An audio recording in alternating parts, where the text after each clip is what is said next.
అడ్డదారిలో America వెళ్లి అక్కడే నివాసముంటున్న అక్రమ వలసదారులపై ఉక్కుపాదం మోపుతున్నాడు ఆ దేశ అధ్యక్షుడు డొనాల్డ్ ట్రంప్. అక్రమ వలసదారులపై ఏమాత్రం కనికరం లేకుండా వెనక్కి పంపివేస్తున్నాడు.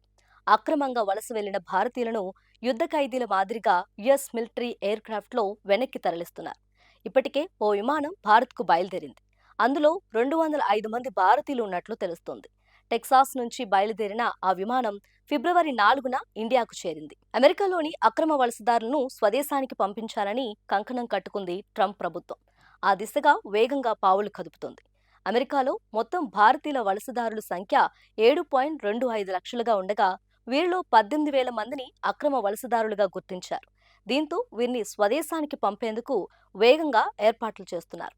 అందులో భాగంగానే అక్రమ వలసదారుల్లోని 205 మంది C-17 మిలిటరీ యుద్ధ విమానంలో వెనక్కి పంపిస్తుంది అగ్రరాజ్యం. అమెరికాలోని అక్రమ భారతీయ వలసదారులను తిరిగి తీసుకొచ్చే విమానాల్లో ఇది మొదటిదని సమాచారం. తాజా పరిణామాలతో అక్కడ మిగిలిన భారతీయుల్లోనూ ఆందోళన పెరుగుతుంది.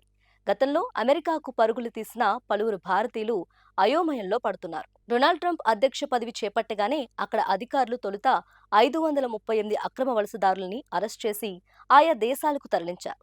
ఇక L pass, Texas, San Diego, California ఉన్న 5,000 మందిని అక్రమ వలసదారులను ఆయా దేశాలకు తరలించేందుకు పెంటగాన్ రెడీ అయింది. ఇప్పటికే గటేమాలా, పెరూ, హొండూరస్ తదితర దేశాలకు అమెరికా విమానాల్లో పలువురు వలసదారులను తరలించింది. ఇప్పుడు భారత వలసల్ని కూడా బహిష్కరిస్తున్నారు. ఈ నెలలో ప్రధాని మోడీ అమెరికా పర్యటనలో ట్రంప్ను కలిసేందుకు సిద్ధమవుతున్నారు. ఈలోపే ఇలా భారతీయుల తరలింపు మొదలు కావటం ఆందోళన కలిగిస్తోంది. అయితే భారత ప్రభుత్వంతో మాట్లాడిన తర్వాతే వీరి తరలింపు ప్రారంభమైందని చెప్తున్నారు. అక్రమ వలసలకు తాము వ్యతిరేకమని ప్రకటించిన భారత్ ఈ అంశం అనేక రకాల వ్యవస్థీకృత నేరాలతో ముడిపడి ఉందని పేర్కొంది. వీసా గడువు ముగిసినా లేదా సరైన పత్రాలు లేకుండా భారతీయులు అమెరికాతో సహా ఎక్కడ ఉన్నా వారిని తిరిగి తీసుకొచ్చేందుకు వీలు కల్పిస్తామని భారత విదేశాంగ శాఖ స్పష్టం చేసింది. తాజాగా 205 మంది భారతీయులను స్వదేశానికి పంపించడం పట్ల భారత్లోని అమెరికా రాయబార కార్యాలయం స్పందించింది. అక్రమ వలసదారులను అరికట్టే క్రమంలో దేశ సరిహద్దులను మరింత కట్టుదిట్టం చేసుకుంటున్నామని చెప్పింది. ఇమిగ్రేషన్ చట్టాలను మరింత కఠినతరం చేస్తున్నామని చెప్పింది. తమ దేశంలో అక్రమంగా నివసించే వారిని ఉపేక్షించకూడదని ట్రంప్ సర్కార్ భావిస్తున్నట్లు తెలిపింది.